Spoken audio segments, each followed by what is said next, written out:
A U.S. base in northeastern Jordan was attacked by a UAV overnight, killing 3 soldiers. On January 28, 3 U.S. soldiers were killed and 25 injured in a UAV attack on a base in northeastern Jordan, near the border with Syria, U.S. Central Command, CENTCOM, announced. A U.S. official said the attack occurred overnight on Tower 22, a small U.S. outpost near the Syrian border.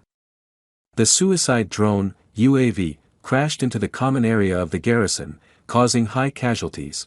Tower 22 is home to a group of American soldiers specializing in advising and supporting Jordanian forces. This is the first time U.S. forces in the Middle East have recorded casualties caused by the enemy since the Gaza war broke out in October 2023. We are collecting information about the attack. We know the attack was caused by Iranian-backed armed groups operating in Iraq and Syria, U.S. President Joe Biden said, adding that Washington will take countermeasures. Omar Abu Layla, an activist in charge of the news website Deir Ezzor 24, said this area is a stronghold for armed groups such as Mayadeen and Bukamal. After the attack, Iranian-backed fighters in eastern Syria began evacuating their positions, fearing U.S. retaliatory airstrikes, Layla said. Petra news agency reported that Jordan condemned the attack on the outpost on the border with Syria that caused casualties to U.S. forces who are cooperating with Jordan to deal with terrorism and protect the border. Jordanian government spokesman Mohammed al-Mubaidin sent condolences to the U.S. side and added that Amman's armed forces did not record any human losses.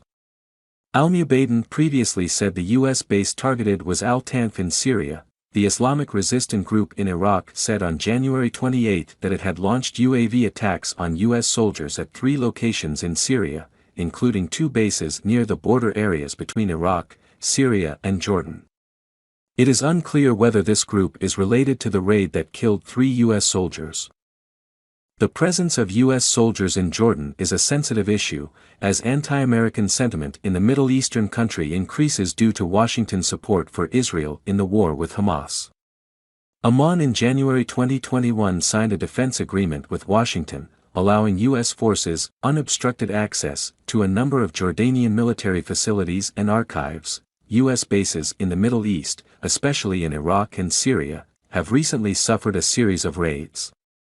These raids were intended to protest U.S. support for Israel. U.S. officials said U.S. forces in Iraq and Syria have been attacked more than 158 times by UAVs, rockets, or missiles since October 17, but there was no serious damage to people or infrastructure. U.S. and allied forces have been deployed in Iraq since 2014 to wipe out remnants of the self-proclaimed Islamic State organization. The U.S. military has about 2,500 soldiers in Iraq and 900 soldiers in Syria in a multinational coalition. Our video will pause here. Before leaving, don't forget to like and subscribe to the channel so we can see you again in the next video. Goodbye.